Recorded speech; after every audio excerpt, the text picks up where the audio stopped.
Hello दोस्तों आज हम एसएससी एमटीएस 2 अगस्त 2019 के फर्स्ट शिफ्ट के मैथ के क्वेश्चन सॉल्व करने वाले हैं। चलिएगा मैं आपको क्वेश्चन दिखाता हूँ।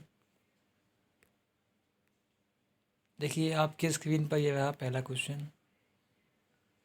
ये इसके ऑप्शन आप ट्राई कीजिएगा और कमेंट में आंसर दीजिएगा। चलिए तो क्वेश्चन को करते हैं। ए 30 किलोमीटर प्रति घंटे की चाल से 15 किलोमीटर की दूरी तय करता है। वह अन्य 25 किलोमीटर दूरी 10 किलोमीटर प्रति घंटे की चाल से तय करता है। संपूर्ण यात्रा के दौरान उसकी औसत चाल बतानी है आपको। देखिए मैं आपको बताता हूँ। औसत चाल का एक बेसिक फार्मूला होता है। वो क्या होता है? वो होता है कि कुल दूरी बटे कुल टाइम। ये औसत चाल का बेसिक फार्मूला होता है। इसको इसी से करिए, बहुत आसानी से हो जाएगा।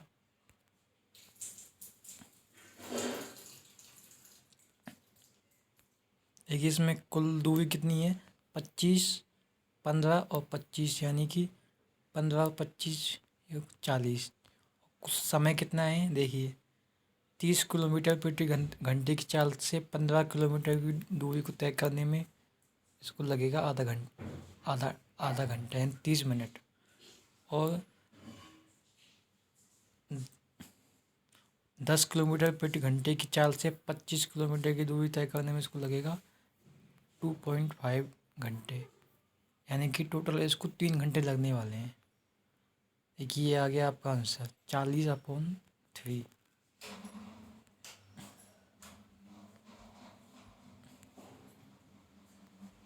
देखिए ऑप्शन नंबर ए आपका आंसर है।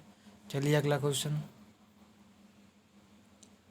देखिए यदि पी क्यू का रेशियो 5:2 है तो 2p-3q रेशियो 3p-5q बराबर है किसके? देखिए इसको कैसे करेंगे। देखिए ये पी और क्यू का रेशियो दे रखा है 5:2। इसको फाइव एक्स और 2x मान सकते हैं, लेकिन x को लेने की ज़रूरत नहीं है, क्योंकि यहाँ पर आप x लगाओगे, यहाँ पर x, यहाँ पे x, यहाँ पे x कॉमन आके कट जाएगा। तो आप पी क्यू की जगह 5 और 2 लिख सकते हैं, जिससे आपका आंसर जल्दी आ जाएगा। देखिए 2 5 3 इंटू 2 10-6, ये आ गया 4। इधर देखिए पी की जगह आपको लिखना है 5 और क्यू की जगह लिखना है 2। 5 इंटू 2 10 और 3 इंटू 5 15। इनका कितना आ गया 5, यानी इसका रेशियो आएगा 4:5, जो कि ऑप्शन नंबर सी में दिया हुआ है। चलिए अगले क्वेश्चन पर चलते हैं। देखिए ये आपका क्वेश्चन आ गया है। ये क्वेश्चन है डीआई का। डीआई में देखिए मैं आपको एक चीज़ बताता हूँ। आप पहले सीधा उसके क्वेश्चन को पढ़िएगा, उसके बाद आपको करने में टाइम कम लगेगा। देखिए इसमें पूछा क्या है। देखिए ये इसमें ये आंकड़े दिए हुए हैं। इसमें 3 क्वेश्चन है। देखिए ये और ये और ये। चलिए क्वेश्चन करते हैं। S1 प्रकार की पुस्तकों की संख्या तथा प्रति विषय पुस्तकों की औसत संख्या के मध्य क्या अनुपात है? देखिए अनुपात पूछा है। S1 और इन सब के औसत के मध्य का अनुपात पूछा है। देखिए S1 की वैल्यू कितनी है? S1 की वैल्यू है 26, यानी 26। अब आप एक चीज़ देखिए, वो चीज़ दिखाता हूँ। देखिए जो भी आपका जो आंसर आएगा वो तो कुछ ना कुछ ऐसा ही आएगा ना, 26 रेशियो कुछ आएगा ना। लेकिन ये 26 है जी, इसको जो फाइनल जो आंसर है वो अगर डिवाइड होके आ रहा है तो ये डिवाइड किस किस से हो सकता है? 2 से हो सकता है और 13 से हो सकता है। और देखिए अब आप ऑप्शन देखिए, इसमें एक में लिखा हुआ 13, क्या डिवाइड होके कभी 14 आ सकता है? नहीं आ सकता। 18 आ सकता है? नहीं आ सकता। 14 आ सकता है? नहीं आ सकता। डिवाइड होके 13 ही आएगा। यानी कि इसको बगैर सॉल्व किए भी आप इसका आंसर दे सकते हैं, और इसका आंसर होगा ऑप्शन नंबर फर्स्ट। चलिए अगले क्वेश्चन पर चलते हैं। S3 प्रकार की पुस्तकों की संख्या विज्ञान की पुस्तकों की औसत संख्या का कितना प्रतिशत है। देखिए S3 की वैल्यू कितनी है 31, और उसने पूछा है विज्ञान की पुस्तकों की औसत संख्या। देखिए इसमें विज्ञान की पुस्तकों का, देखिए इसमें आपसे आपके लिए एक लाइन इम्पोर्टेंट है ये वाली। देखिए विषम एवं सम संख्याओं वाले विषम क्रम से है कला और विज्ञान की पुस्तकों को दर्शाते हैं, यानी सम पर है, विज्ञान की सब पुस्तकें किस पर है, सम संख्या वालों पर, यानी S2 S4 S6 वाली ये क्या है, ये विज्ञान की पुस्तकें। देखिए अब इनका देखिए S2 S4 और S6 इनका आपको निकालना है, औसत निकालना है। देखिए आप इसका औसत 34 मान लीजिए, और ये 34 से कितना कम है -5, ये कितना अधिक है +4, इनको जोड़ते हैं तो क्या आएगा -1। अब ये -1 आपको तीनों में टोटल कितने हैं, जो 1 2 3 3 से इसको डिवाइड कर देना है, वही माइनस है ना, 34 में से इसको घटा देना है, तो ये आएगा 33 2/3, 33 सही 2/3, ये इसका आएगा औसत। और उसमें पूछा क्या है S3 का कितना, S3 कितना % है इसका। देखिए आके बताता हूँ मैं आपको।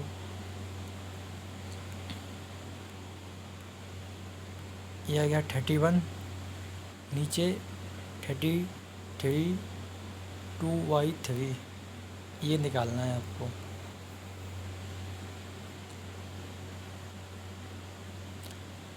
देखिए अब एक बार ऑप्शन देख लीजिए, जल्दी हो सकता है। ऑप्शन दिखाता हूँ, उसमें ऑप्शन क्या क्या, ऑप्शन सारे 90 के इक्वल हैं। देखिए इसको करना ही होगा।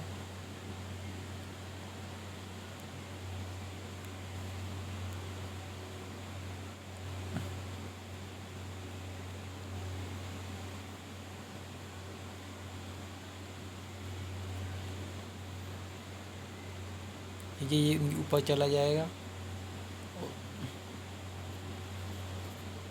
नहीं ठीक, फिर से बताता हूँ मैं आपको। देखिए ये 31,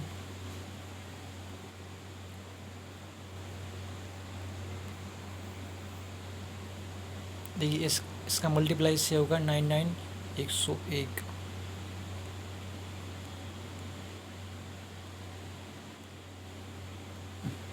देखिए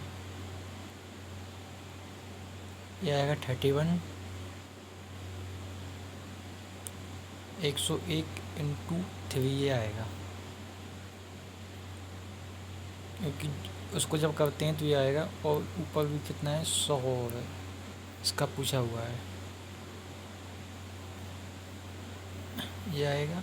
इसको अगर 101 से आप डिवाइड करते हैं तो देखिए ये जाएगा 9 बार, ये आएगा 909, 909 में से कितना ये 21 बचेगा, अब 0 हो जाएगा। अब देखिए 101 से 210 को कितनी बार जाएगा, 2 बार जाएगा, यानी 92 कुछ कुछ पॉइंट करके आएगा इसका आंसर, जो ऑप्शन ए में है।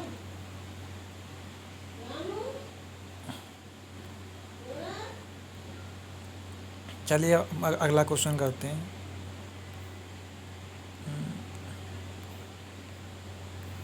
ये क्या है, कला और विज्ञान की पुस्तकों की कुल संख्या के मध्य अनुपात क्या है। देखिए अनुपात पूछा है कला और विज्ञान की पुस्तकों के मध्य।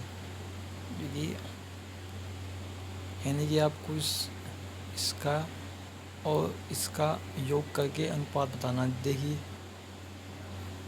S1 S3 S5 S7 ये कला यानी आर्ट की बुक्स हैं, इनका योग करते हैं 7 7 6,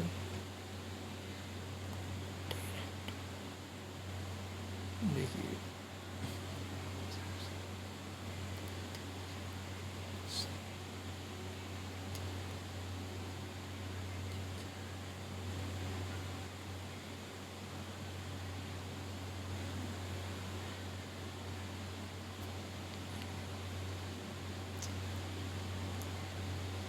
देखिए यह था 137। और देखिए आपको 137 ये हैं 8 की बुक्स योग करते हैं तो। अब देखिए मैं आपको ऑप्शन दिखाता हूँ। देखिए इसमें 137 सिर्फ एक में दिया हुआ है, ये है ऑप्शन नंबर सी इसका आंसर है। क्योंकि उसको आप यदि जोड़ते भी हैं ना तो भी वही आएगा। देख लीजिए जोड़ते देखते हैं, जो कि हमने एक एक 137 रेशियो 101 आएगा। इसका आंसर सी आएगा। चलिए अगले क्वेश्चन पर चलते हैं। देखिए क्वेश्चन आपको दिख रहा होगा, दिखाता हूँ आपको, पहले आप इसको पढ़ लीजिए। नल ए किसी खाली टंकी को 6 घंटे में भर सकता है। नल बी उसी टंकी को 8 घंटे में भर सकता है। नल ए बी सी मिलकर उसी टंकी को 12 घंटे में भरते हैं। नल सी के लिए निम्नलिखित में से कौन सा कथन सत्य होगा? देखिए देखिए देखिए नल नल ए इसको 6 घंटे में भरता है, नल बी इसको 12 घंटे में भरता है। फिर भी ये तीनों लेकिन ये तीनों मिलकर 12 घंटे लगाते हैं।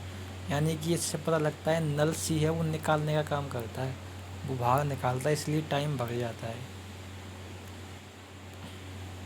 देखिए इसको कैसे करेंगे? नल ए 6 घंटे में भरता है प्लस नल बी 8 घंटे में, और तीनों ए बी सी मिल के 12 घंटे लगाते हैं। इनका आपको एलसीएम लेना है 4, 3, 2। यानी कि देखिए इन तीनों की मिल के क्षमताएँ 2 है, ए की क्षमता 4 है, बी की क्षमता 3 है। यानी ए बी की क्षमता कितनी है? 7। और इन तीनों की कितनी है?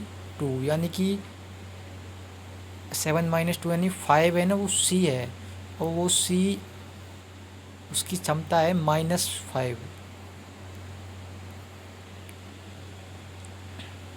-5। अब बात आती है कि भरी टंकी को कितनी देर में खाली कर सकता है। टंकी कितनी है? वो 24/5। यानी कि इसे लगते कितना लगेंगे? 4.4 घंटे और कुछ टाइम लगेगा इसको खाली करने में। ऑप्शन देख लेते हैं।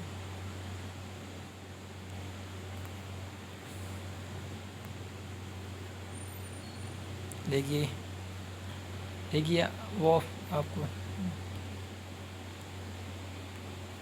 देखिए एक यह टंकी को 4 घंटे 48 मिनट में खाली कर देता है। यह टंकी को 4 घंटे 40 मिनट में खाली खाली कर देता है। अब देखिए कितना आएगा। जो अपना आंसर आया था वो कितना था? 24/5। यानी कि 4 घंटे तो हैं ही, और जो 4/5 बचा है ना, इसको 60 लगा कर इसका मिनट निकाल देंगे। 12 चौक 48, यानी 4 घंटे 48 मिनट। चलते हैं अगले क्वेश्चन पर। देखिए एक सिंपल क्वेश्चन। एक वस्तु को 320 रुपये में बेचने पर एक व्यक्ति को 20% की हानि होती है। इस वस्तु को 20% लाभ पाने के लिए इसका विक्रय मूल्य क्या होना चाहिए? देखिए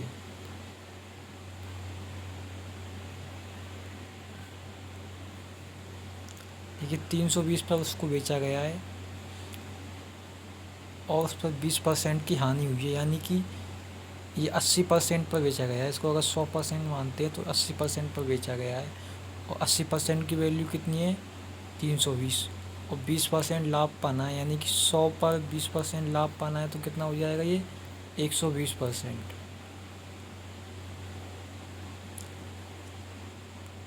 ओके दोस्तों, जो 320 है ये 80% की वैल्यू है और हमको 120% की वैल्यू निकालनी है। 40 से काटते हैं 2 बार, ये कटेगा 3 बार। इसको काटते हैं 16 480 मल्टीप्लाई करना है 16 160 × 3 480 आएगा, जो कि ऑप्शन नंबर बी में दिया हुआ है। चलिए अब अगले क्वेश्चन पर चलते हैं। देखिए एक अच्छा क्वेश्चन है।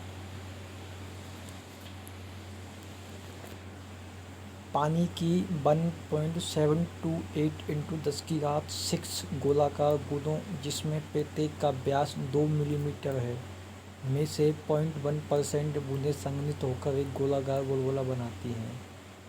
बुलबुले का व्यास बुलबुले का व्यास क्या होगा? देखिए क्वेश्चन कैसे होगा। इसमें आपको आयतन लेना होगा।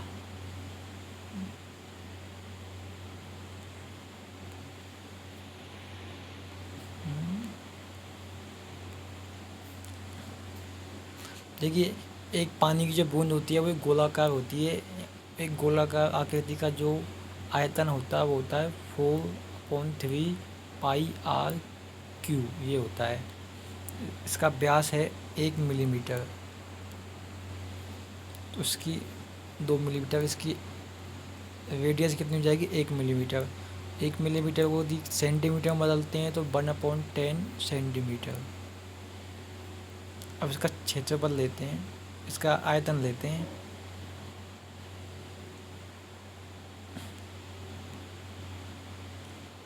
देखिए 4/3 पाई, कितना है ये? 1/10 आयतन है, इसकी रेडियस रेडियस लिख देते हैं।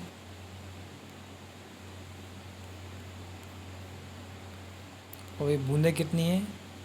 बूंदें हैं, इसको भी मल्टीप्लाई करना है क्योंकि सारी बूंदों का निकालना है। इसकी घात 6। और इसका कितना परसेंट लेना है टोटल का? इसका लेना है 0.1%, यानी कि कितना लेना है? ये लेना है 1/1000। अब से कि कट जाएगा। देखिए 10 10 10, ये 3 बार 3 घातें कट जाएंगी, बाकी 3 घातें इससे कट जाएंगी। अब देखिए बचता क्या है? ये बचता है 4/3 पाई, और ये बचता है आपके पास। उन्होंने पूछा है कि ऐसा जो बुलबुला बनेगा, एक बुलबुला, उसका व्यास कितना होगा? कितना आया था?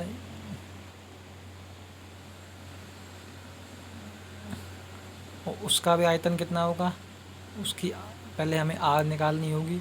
ये 3/4 कट जाएगा, उस आर की वैल्यू कितनी आएगी? इसको यदि क्यूब निकालते हैं, इसका क्यूब होगा 1/1.2। इसकी रेडियस कितनी आती है? 1.2 आई, जो कि नए बुलबुले की है। इस नए वाले बुलबुले के इसका व्यास कितना हो जाएगा? डबल करेंगे 2.4 इसका व्यास हो जाएगा, जो कि ऑप्शन नंबर डी में दिया हुआ है।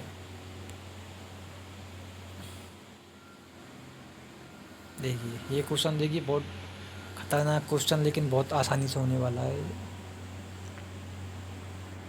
देखिए पवन एवं सुनील की मासिक आय का अनुपात 4:3 है, और उनके मासिक व्यय का अनुपात 3:2 है। यदि पवन एवं सुनील प्रति माह क्रमशः 4,000 और 6,000 रुपये की बचत करते हैं तो उनकी मासिक आय का योगफल पूछा है। देखिए आप कुछ चीज़ बताता हूँ। अब यहाँ पर दिया हुआ है इनकी मासिक आय का अनुपात 4:3, यानी 4:3 का योग पूछा है।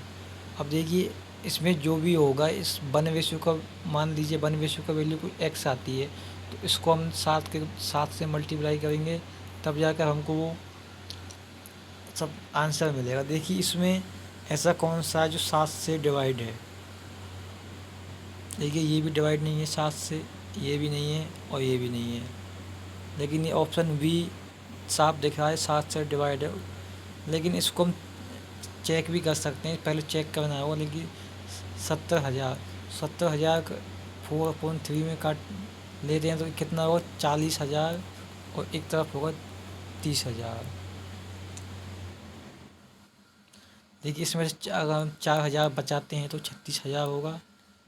इसमें से यदि 6,000 बचाते हैं 24,000 होगा। और 36,000 और 24,000 का रेशो वही आ रहा जो कि क्वेश्चन में दिया हुआ है 3:2। इससे पता लगता है कि हाँ ये बी ऑप्शन सही है। ऐसे भी कर सकते हैं हम इस क्वेश्चन को। ये क्वेश्चन आपको साफ नहीं दिख रहा हो, मैं आपको साफ दिखाता हूँ इसको।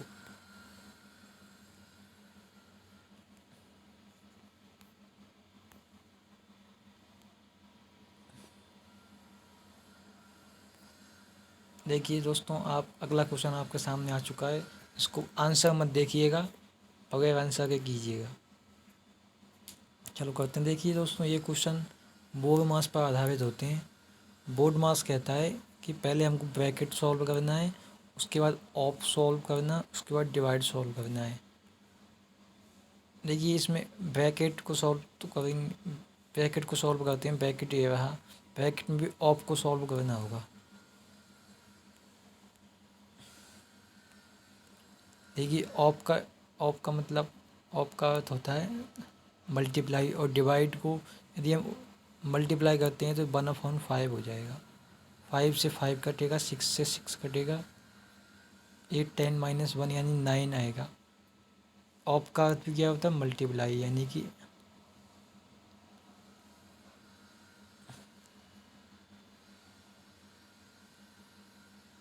देखिए इसका 1 आएगा, ये -1 है, 1 से 1 कट जाएगा, यहाँ पर आएगा 10। और जो डिवाइड है, डिवाइड नीचे आएगा।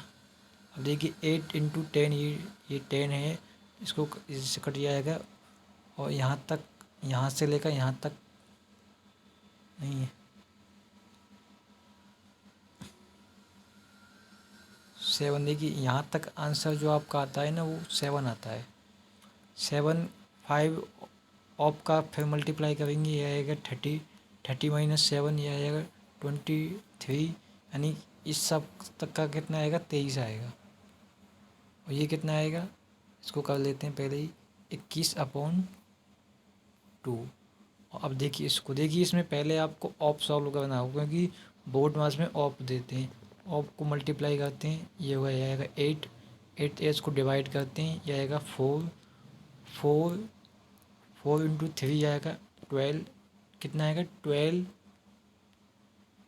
23 माइनस में 21/2, इसको योग करते हैं आएगा 35 माइनस ये कितना है? 10.5, यानी कि इसको घटाते हैं तो इसका आएगा 24.5 आंसर आएगा आपका। आई होप आपको समझ आया होगा। चलिए अगले क्वेश्चन पर चलते हैं। देखिए आपका अगला क्वेश्चन ये रहा आपकी स्क्रीन पर, करिएगा आप।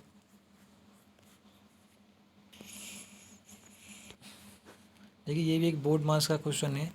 इसमें सबसे पहले वही होगा बोर्ड मास के हिसाब से। सबसे पहले आप इसको ऑफ को सॉल्व कीजिए, हो जाएगा 15। इसको सॉल्व करते हैं, 5 × 2 10, 10 - 2 8, 8 है कि 9, 9 ये प्लस है, ये माइनस का है, इसकी 15 में तो 9 जाएंगे तो बचेगा 6 प्लस। देखिए इसको मल्टीप्लाई करेंगे, ये भी 6 हो जाएगा। देखिए ये प्लस का, ये माइनस का, इसको इससे काट देंगे 6 को। अब देखिए 72 को 9 से डिवाइड करते हैं, ये आएगा 8, 8 प्लस, देखिए 8 + 3 11 -6, ये कितना आएगा? 5। ऊपर कितना आएगा? 5। नीचे देखते हैं अभी, इसको पहले डिवाइड करते हैं, ये 2 आएगा, 2 2 4 हो जाएगा, 4 माइनस इसको 4 4 -24 प्लस, इसको करते हैं 7 चौक 28, 28 में 4 कटते हैं तो आएगा 24, 24 के 24 कटेगा, नीचे आएगा 4, यानी इसका आएगा 5/4, जो कि ऑप्शन नंबर बी में दिया हुआ है। चलिए मैं आपको अगला क्वेश्चन उसी स्लाइड पर दिखाता हूँ। ये क्वेश्चन हो चुका है अपना, ये रहा अगला क्वेश्चन। यदि दो घनों के आयतन 64:125 के अनुपात में हैं तो उनके कुल पृष्ठीय क्षेत्रफल का अनुपात ज्ञात कीजिए। देखिए घनों का जो आयतन होता है वो एक ही होता है, दो जिनका है उनका ए क्यू मान लिया, इसका ए क्यू, इसका भी ए क्यू। अब यदि इसका हम क्यूब निकाल देते हैं तो उनकी भुजाओं का रेशियो आ जाएगा, भुजा ए का रेशियो आ जाएगा। उसका कुल पृष्ठीय क्षेत्रफल का मान कितना होता है 6a²। इसमें 6 तो एक नियत है, इसको लेने की ज़रूरत नहीं है, लेकिन जब भी हम रेशियो निकालेंगे तो वो कितना आएगा 6, ये आएगा 6 से कट जाएगा। इनका रेशियो पूछा। अब देखिए इनमें से इनका रेशियो कितना है 64 रेशियो 125। इनका आपको क्यूब रूट निकालना होगा, जो आता है कितना 4 और 5। अब आपको 4 और 5 का स्क्वायर करना होगा, क्योंकि क्षेत्रफल पूछा है। 4 का 16, 25, 16 और 25 का रेशियो आएगा, जो कि ऑप्शन नंबर सी में दिया हुआ है। चलिए अगला क्वेश्चन देखते हैं। देखिए एक अच्छा क्वेश्चन। 13 संख्याओं का औसत 42 है। यदि 14वीं और संख्या को शामिल कर लिया जाता है तो औसत 44 हो जाता है। 14वीं संख्या क्या होगी? देखिए आप इन 14 संख्याओं का औसत 44 न मान कर 42 ही एक बार मान के चलिए, 42। अब 14वीं संख्या कितनी हो जाएगी 42। अब सबका 13 और 14 हो गया। 14 को आपको 42 से कितना देखे 2 और बढ़ाना है, 28 का देना है। 28 इसमें जुड़ के आएगा।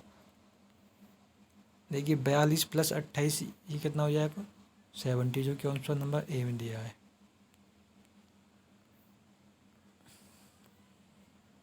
देखिए ये क्वेश्चन कीजिएगा। एक समकोणीय वृत्ताकार शंकु के आधार की त्रिज्या एवं एक गोले की त्रिज्या प्रत्येक r के बराबर है। यदि गोले एवं शंकु का आयतन समान हो तो शंकु की ऊंचाई ज्ञात कीजिए। देखिए इसको कैसे करते हैं।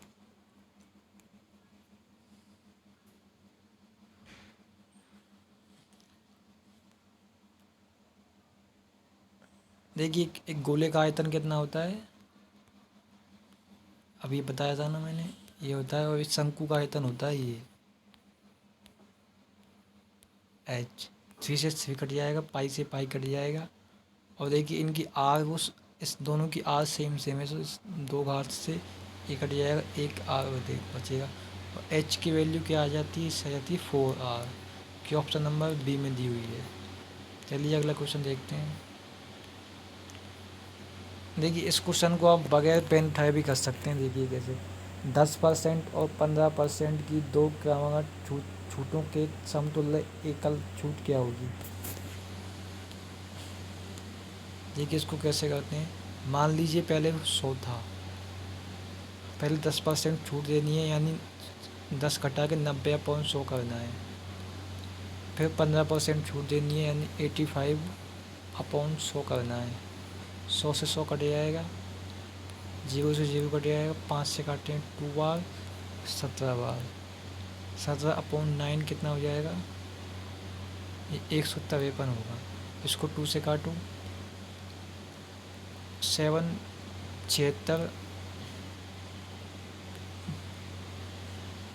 76.5। अब देखिए ये 100 से कितना कम है, ये 100 से 23.5 कम है, जो कि ऑप्शन नंबर बी में दिया हुआ, ये इसका आंसर है। देखिए एक वस्तु का विक्रय मूल्य उसके क्रय मूल्य के 8/7 के बराबर है। लाभ प्रतिशत क्या होगा? देखिए मान लिया क्रय मूल्य है और ये विक्रय मूल्य है। क्रय मूल्य 1 है तो विक्रय मूल्य 8/7 हो गया। इस दोनों सब 7 से मल्टीप्लाई करते हैं तो इस 7 और 8 आ जाएगा, यानी कि 7 पर 1 का प्रॉफिट हुआ है, यानी कि 1 का प्रॉफिट हुआ है किस पे 7 का। और इसकी वैल्यू कितनी होती है, इसकी वैल्यू होती है 14 सही 1/7, जो कि दी हुई है यहाँ पर।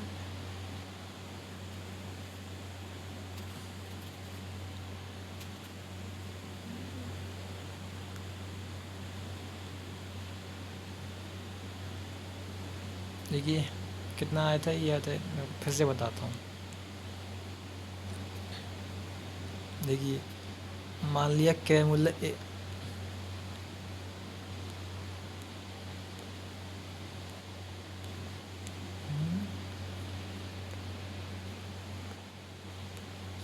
मान लिया क्रय मूल्य 1 है, तो फिर क्रय मूल्य कितना आ जाएगा 8 इंटू 7, 7 से मल्टीप्लाई किया, ये हो गया 7/8, यानी कि 7 पर 1% का लाभ हुआ है। और परसेंट निकाल देंगे, 100 से मल्टीप्लाई करना हो, ये इसका आंसर है, जो कितना है, ये बात ऑप्शन नंबर डी। देखिए बहुत एक सिंपल क्वेश्चन, 2 की घात 3 इंटू 3 की घात 4 एवं 2 की घात 5 इंटू 3 स्क्वायर का में से, यानी कि इसका आपको एचसीएफ में बताना है, महत्तम समापवर्तक। देखिए इसमें 2 की घात 3 है, यानी कि 2 से 2 कहेंगे, 2 इसमें 2 5 है, यानी कि कम घात इसमें है, तो ये 2 3 ये कॉमन आ जाएगा, 2 3 किस में है, 2 3 कॉमन आ गया, और 3 की घात 4 और 3 स्क्वायर इसमें से कम कौन है, 3 स्क्वायर ये कॉमन आ जाएगा। अब देख लीजिए ये किस में है, ये शायद ऑप्शन नंबर सी में दिया हुआ है, दिख नहीं रहा है इसमें, ये ऑप्शन नंबर सी है, ये वाला ऑप्शन।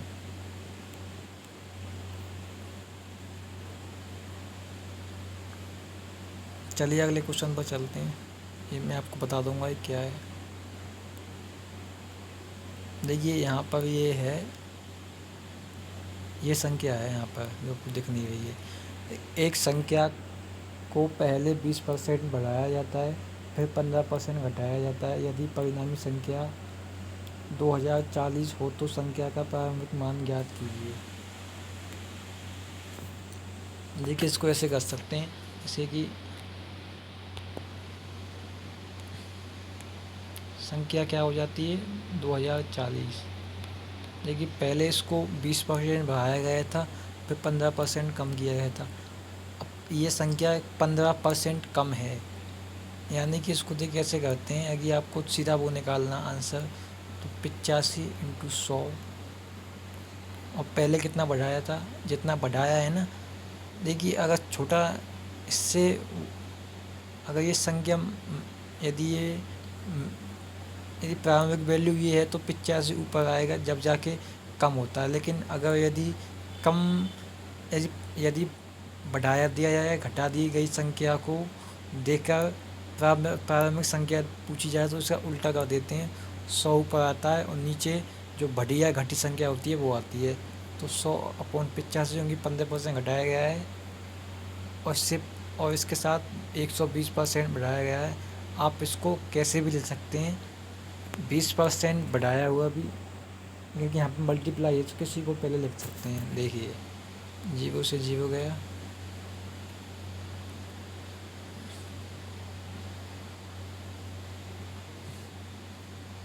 17, 5 से काट ही दिया, 17 से काटा 2 बार, 12 से 12 कट गया, उसका आंसर आ गया 20 इंटू 100 यानी 2000। Option number B, option number सी।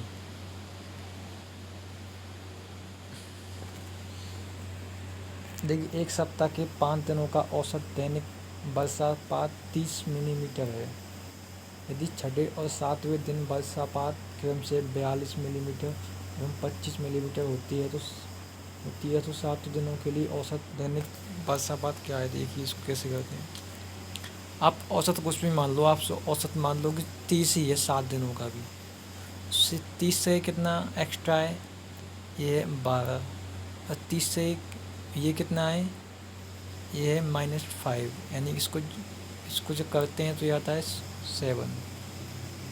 7 को 7 दिनों में ही हमें डिवाइड करना है, 7/7 यानी कि आएगा 1। 30 तो पहला था, एक को जोड़ दो कितना हो जाएगा 31।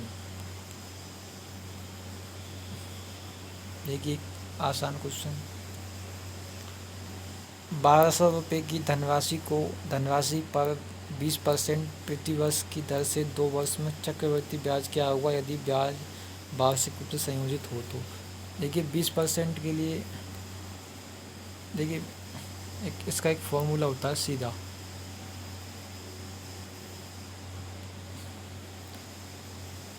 चक्रवृद्धि ब्याज 2 वर्षों के लिए पूछा है ना, तो उसके लिए आप ऐसा कर सकते हैं 20 + 20 20 × 20/100। इससे क्या होगा, टोटल निकल के आ जाएगा कि 2 वर्षों में कितने % का ब्याज मिला है,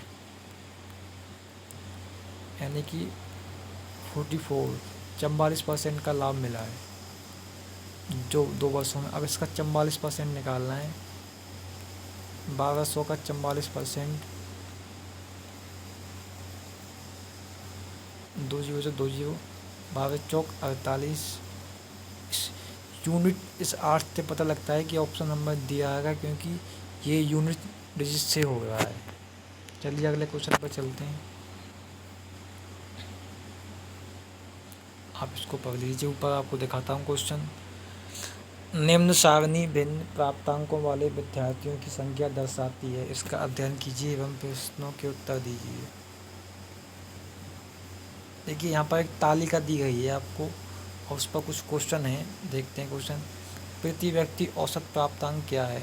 देखिए प्रति व्यक्ति औसत प्राप्तांक देखिए कैसे निकलेगा। देखिए इनका आप औसत ले लीजिए, 9 और 11 का औसत 12, इसको 12 मानिए, इसको भी 12 मानिए, ये 14 हो जाएगा, ये 16 हो जाएगा और ये 18 हो जाएगा। इनके साथ आपको मल्टीप्लाई करना है और इन सब के योग को डिवाइड करके निकालना है। देखिए करते हैं कैसे।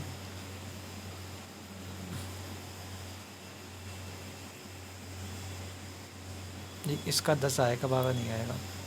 10 × 6 60, 12 पंजू ये भी 60 हो गया, 14 दूनी 28, 16 दूनी 32 और 18 पंजे 90।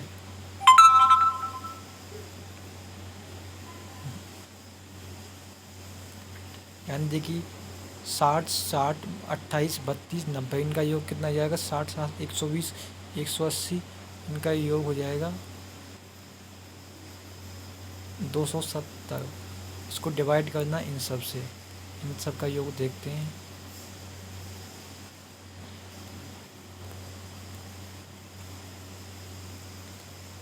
6 5 11 11 जो 13 13 जो 15 15 5 20, यानी कि 20। अपना आंसर वो कितना आया था, 270/20, 13.5 इसका आंसर होगा ऑप्शन नंबर ए। चलिए अगला क्वेश्चन करते हैं। देखिए एक आसान क्वेश्चन, a/b3, देखिए इसका मान दे रखा है। a/d की घात 10 के अंश एवं हर का योग पूछा है।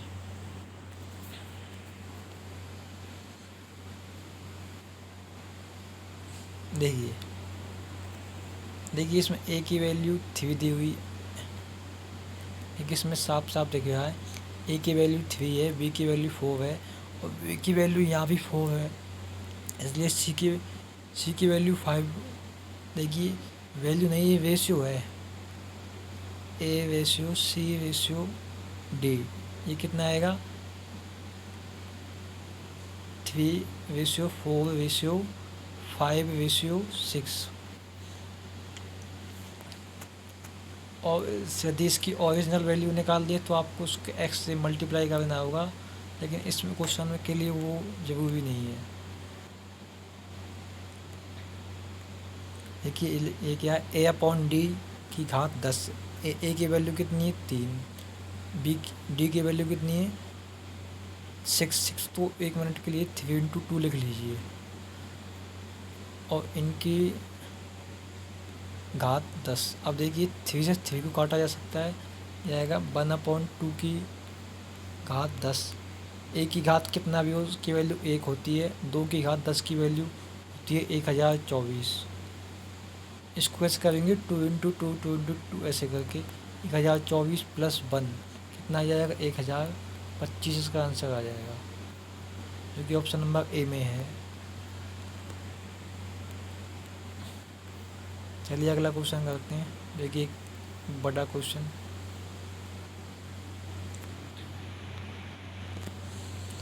एक व्यक्ति स्थान स्थान पी से 6 बजे पूर्व वहाँ प्रस्थान करता है और उसी दिन स्थान क्यू पर 2 बजे वहाँ पहुँचता है। दूसरे व्यक्ति स्थान क्यू से 8 बजे पूर्व वहाँ प्रस्थान करता है और उसी दिन उसी स्थान पी पर 3 बजे वहाँ पहुँचता है।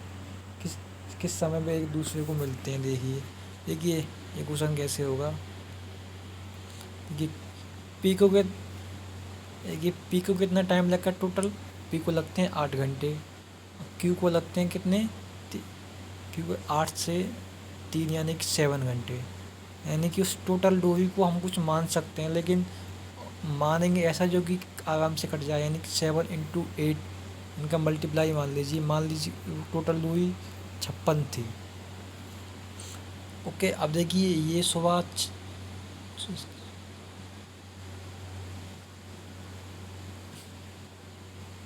देखिए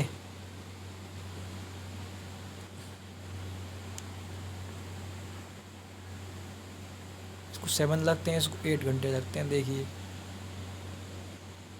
देखिए पी यहाँ पर 6 बजे चलता है, यानी कि जब ये स्टार्ट करेगा तो ये 2 घंटे चल चुका होगा। ये 1 घंटे में कितना चलता है, 8 चलता है, 8 नहीं 8 घंटे लगते हैं इसको, 8 से डिवाइड करते हैं तो ये 7 चलेगा 1 घंटे में, और ये चलेगा 8 जो क्यू है, 7 चलेगा 1 घंटे में, तो 2 घंटे में कितना चलेगा, 14, 56 कुल था उसमें 14 घटाते हैं तो 42 आता है।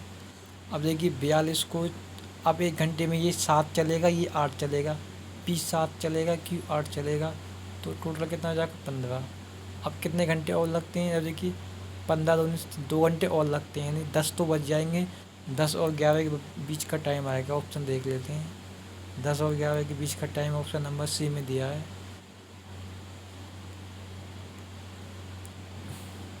ऑप्शन नंबर सी इसका आंसर है। आगे आपको सॉल्व करने की ज़रूरत नहीं है, ऑप्शन है तो। चलिए अगला क्वेश्चन देखते हैं। देखिए किसी निश्चित धनराशि पर वर्षों की एक निश्चित संख्या के लिए जो ब्याज दर प्रतिशत के समान है, साधारण ब्याज स्वयं मूलधन के बराबर है। वर्षों की संख्या, अब संख्या बतानी है। देखिए इसमें क्या क्या कहा गया है कि जो मूलधन है ना और वो ब्याज है वो दोनों इक्वल हो चुके हैं, और वर्षों की संख्या और दर प्रतिशत भी इक्वल है। ये आपको करके बताता हूँ। मान लीजिए मूलधन 100 है, टाइम आर है, और आर ही दर है उसकी। ये जो ब्याज है ये भी 100 रुपये हो चुका है। अब इसकी आर की वैल्यू पूछिए, 100 से 100 कट गया, आर स्क्वायर के लिए इसमें वर्गमूल करेंगे तो इसका आ जाएगा 10, यानी कि ऑप्शन नंबर बी। चलिए आगे चलते हैं।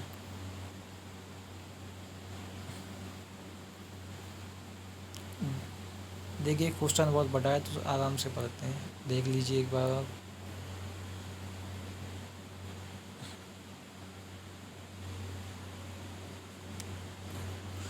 दो शिक्षक ए और बी एक शैक्षिक कार्य को क्रमशः 10 दिनों में और 15 दिनों में पूरा कर सकते हैं।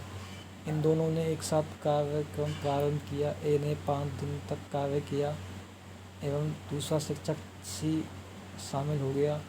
अकेले उस शिक्षक को 60 दिन में पूरा कर सकता है। वह काम कितने दिनों में समाप्त हुआ।